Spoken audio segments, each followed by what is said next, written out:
Hey, self-care, self-love. That's sure having its moment.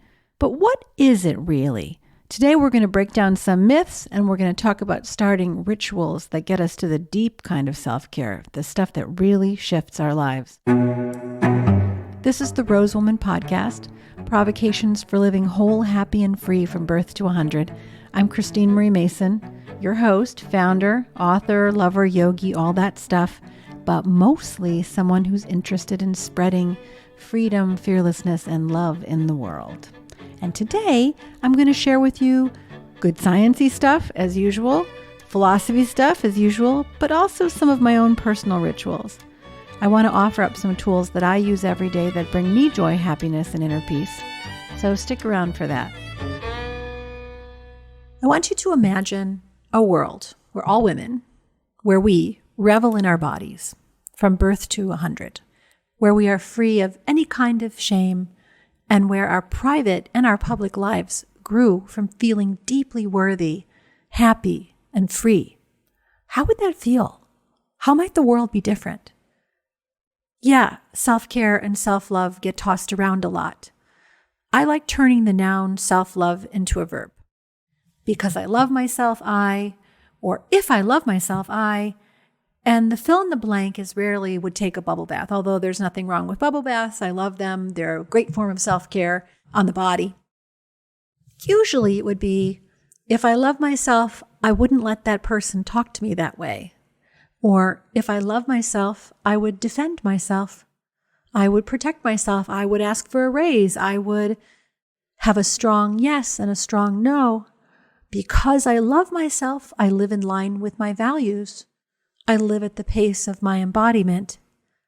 And when that internal self-worth is fully grounded, I might go big, take it out into the culture. Because I love myself and all women, I would insist that insurance cover women's health and sexuality in the same measure that it does male health and sexuality. I would perhaps insist that education included that girls learned about their bodies and their cycles before puberty across the board. If I love myself, I might go a step further. Say I love myself and I thought of this body that I was given as perfect, healthy nature, as part of the planet. That I was a seed that grew into me like any flower or tree, and that seed knew what it was to become. And if I trusted that and saw everyone else as nature too, as the planet, I might really find a new kind of reverence awakening toward this magical existence and how we are all related. That would be a big shift that was generated out of self-love and seeing yourself as part of everything, completely worthy and whole. So I'm assuming you're listening to this because you want to be more in tune with your inner being and with your body. You want to feel sensual or sexy or fulfilled. And if you're not feeling this way presently in your life, I want you to think about the time you give to yourself. I'll be like your big sister. There's only one you. And when you carve 15 minutes extra out of the day, which is all you really need to start, just for loving your being, you will be surprised at how much you get back and how much you can give back, how much more you are replenished by receiving. There is a transformative power in rituals and daily care. I talk a lot about moving from the habitual to ritual is the spark of attention, paying attention and doing it consciously. And as you devote time to and commit to and make your self-care a priority, it shows up in better relationships. You're more present with the ones you love. You get more out of your work experiences, connect better with nature and all of things. So before I get too abstract and make all these promises, I'd like to share today my own morning and evening rituals and then talk about why ritual works to bring more joy and more peace and more power, and maybe leave you with some thought-provoking ideas about inviting ritual into your own life. But as a precursor, I do want us to go through a few questions and then see if there's any lingering negative story that needs to be changed or examined before we get into ritual design or daily self-care design. Because I think a lot of us are starting behind a curve with a lot of internalized messages about our worth, our bodies, sexual and body shame, and that we have some unlearning to do. So I have maybe a half a dozen questions here for you. Here's the first one. What beliefs did you inherit about your body? Many of us inherited a belief that it was only worthy when it looked a certain way or could do certain things. If that's the case, then you change the belief to, my body is worthy all the time. What beliefs did you inherit about your body?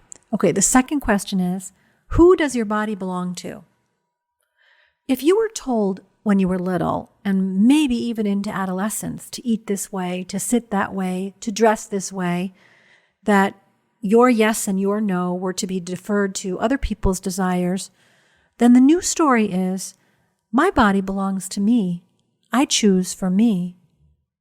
Who does your body belong to? All right, question 3. What messages have I internalized about pleasure and enjoyment? For many of us, pleasure came after work. Dessert came after dinner. The new message is, my work is my pleasure. I enjoy my life. I take my turns at the pace of enjoyment. The next inquiry, number 4, is, what is the inner voice and language that I use to talk to myself? If this is a critical voice, if you're always fault-finding with your own being, then the movement that you gradually make is toward wonder. Instead of finding fault, find what's good. Support and undergird yourself. Talk to yourself like you're learning something new, like you're a precious little baby, like you're a precious being, and see how that shifts. The 5th inquiry is around, what level of attention and awareness can I bring to the things that I'm involved in? If I'm not feeling as much or noticing as much, now the new story is, I'm a perfect example of feeling and noticing. The new story is, I notice the details of things and I feel things in my body and I cultivate my attention and awareness. And the last inquiry for this section is really one that's more about, what do you know about your female anatomy? What do you know about your intimate anatomy? For many of us, the story was, it's taboo. They didn't tell us much of anything. I know for a fact that more than 3/4 of college-educated women in at least one survey couldn't point to their vagina on a diagram correctly, much less name their vulva or their Hart's-line or their Bartholin's glands or many other parts of their body.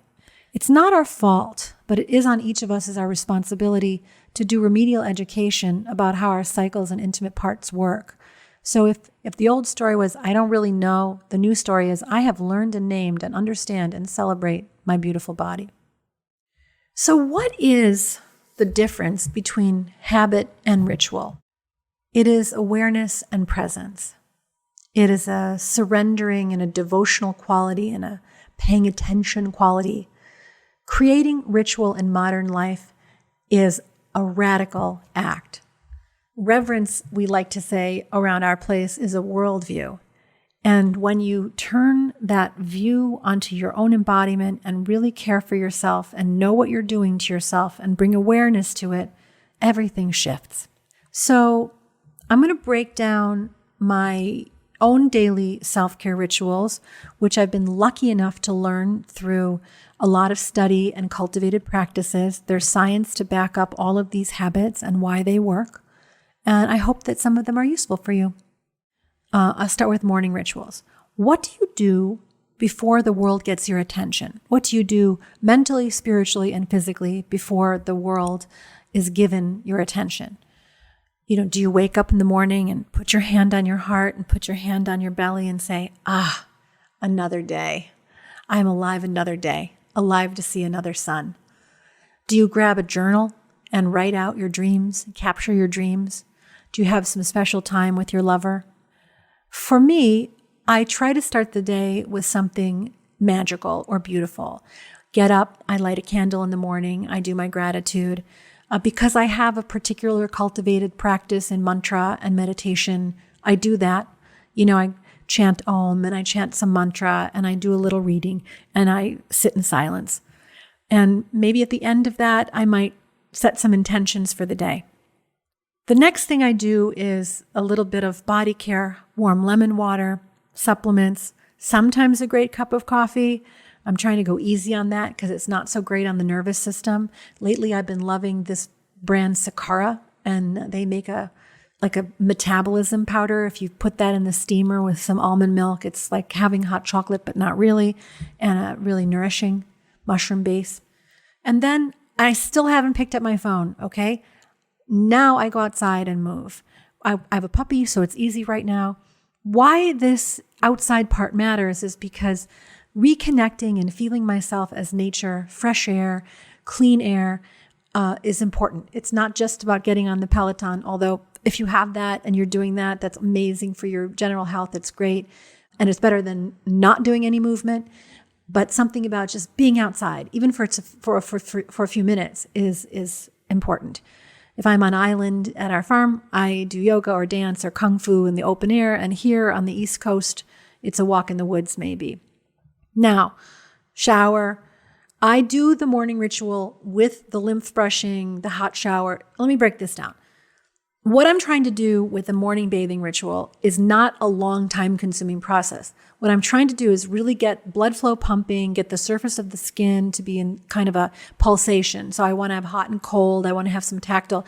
So I shake for a few minutes. I do, and shaking is literally like shaking your hands and shaking all the parts of your body and getting blood going in your body.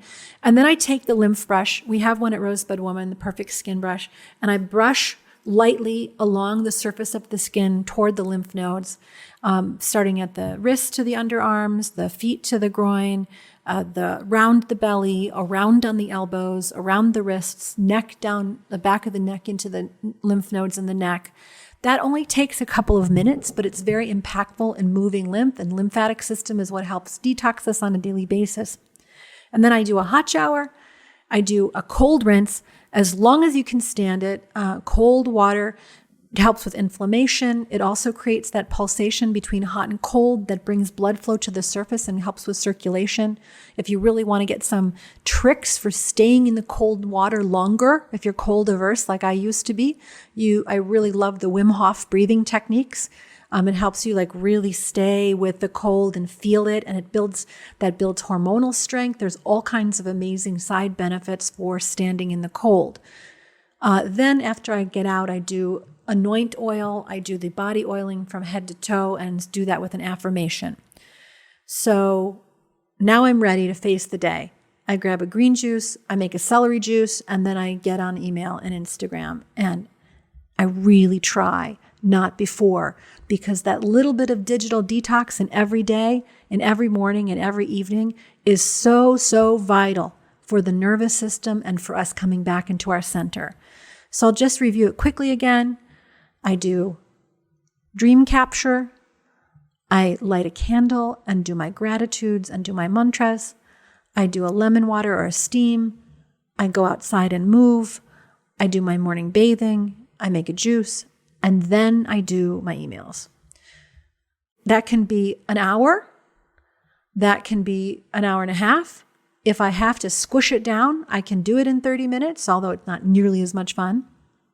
And if I really get an open space, or if I get up much earlier, like 5:30 or 6, if I'm really up and moving, I might even get a full hour or 90-minute yoga practice in the morning. And that's like a phenomenal day.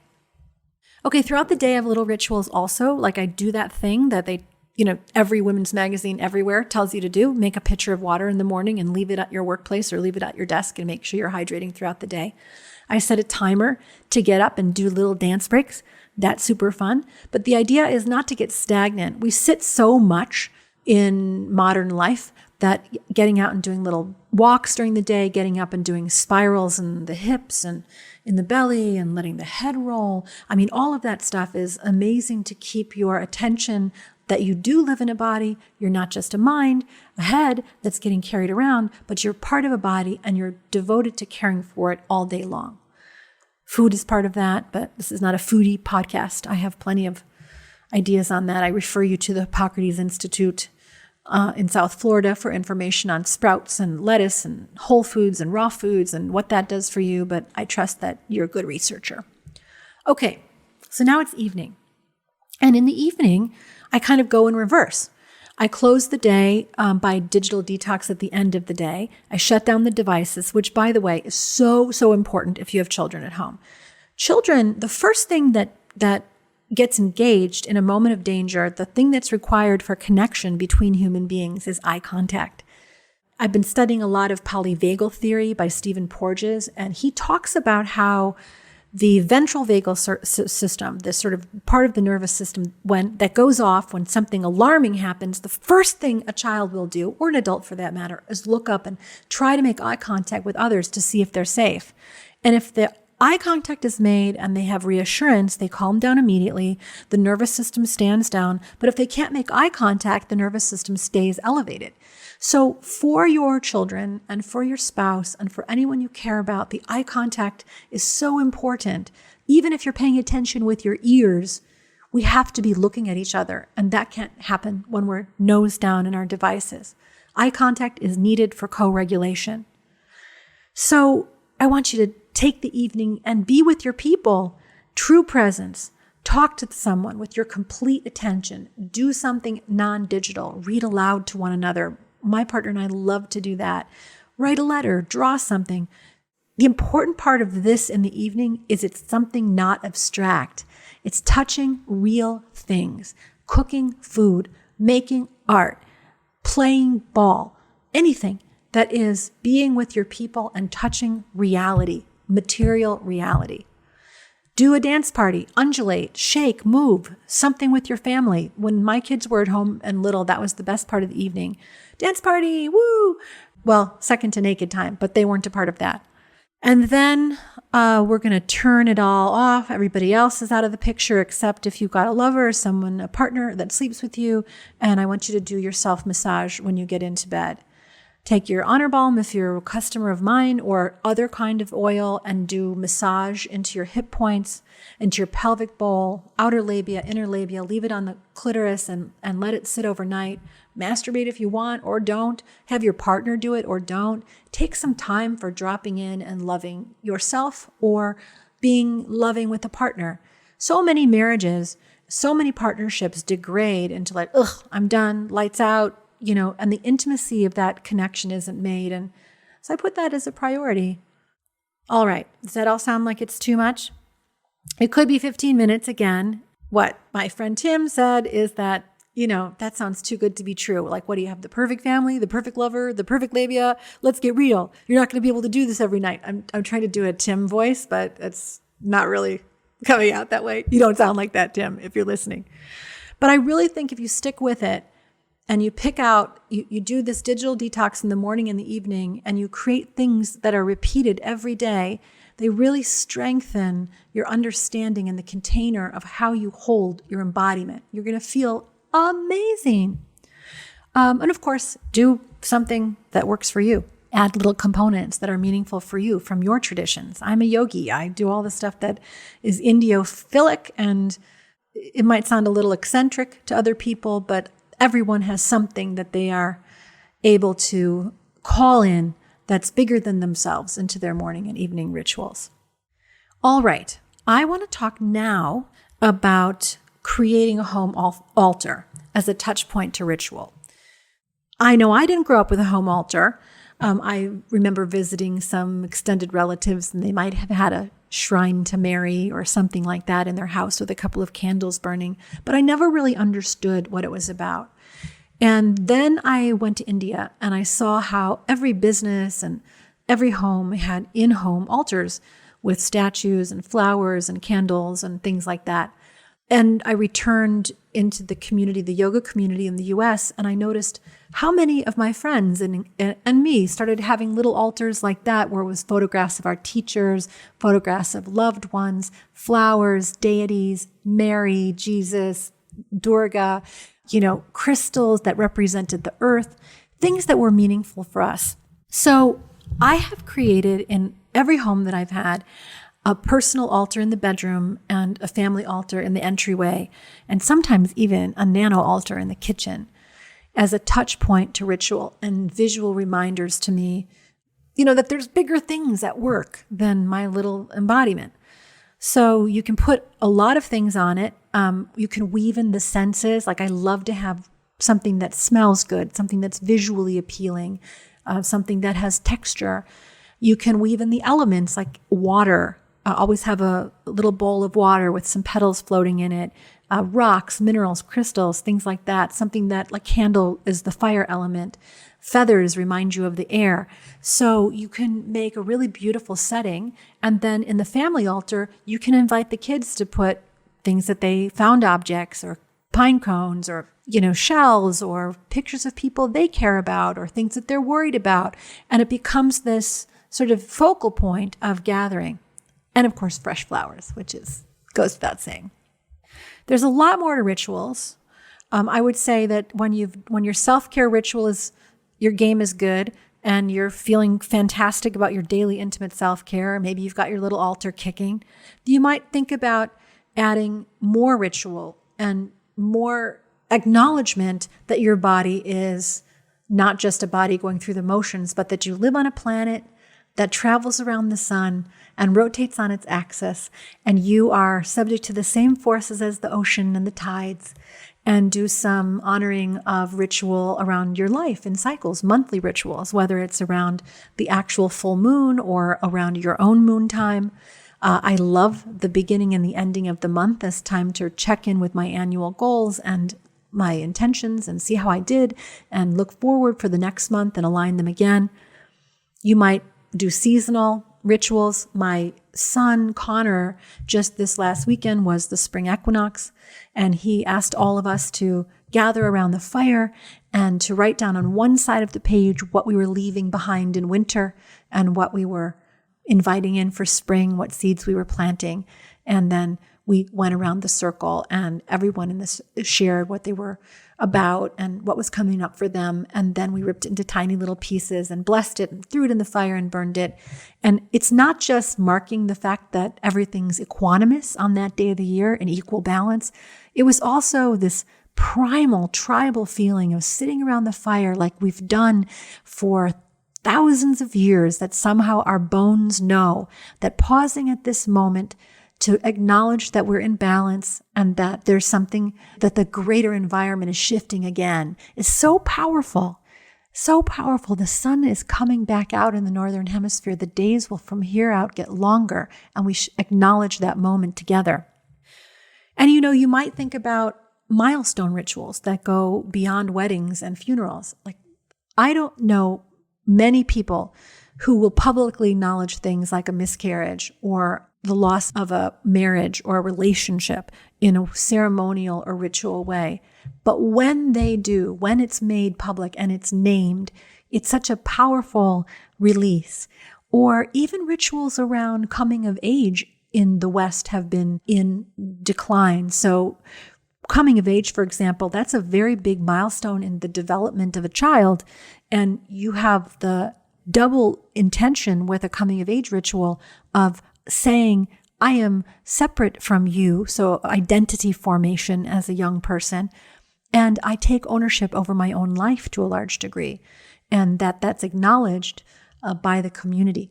So in the absence of a formal coming of age ritual, or maybe a crondom ritual, like, menopause has happened and you're entering into a new stage of life, and you could create something to acknowledge that. In the absence of a culturally acknowledged one, we can create more magic and enchantment in acknowledging those things, and it adds more meaning to our lives. Because we need enchantment and we need magic. This reverence of listening to our bodies, coming into self-love and self-care, loving our bodies as deserving of reverence because they are nature and there's nothing to prove, that's a huge step. So my challenge to you is, for the next 7 days, can you add a 15-minute pause, whether it's in the evening or in the morning, I'll leave that up to you, for true self-care. It could be as simple as setting up that home altar, putting a pillow in a corner somewhere, and then just taking time for yourself. Or it could be a walk out in nature where nothing else is allowed to interrupt you, just you and the birds and your breath and your thoughts. Or one of the other things that I talked about. 15 minutes is powerful. It's especially powerful when you string it together. It takes about 40 days for any ritual or habit to really take root. But if you string 7 days together, that's a really good beginning.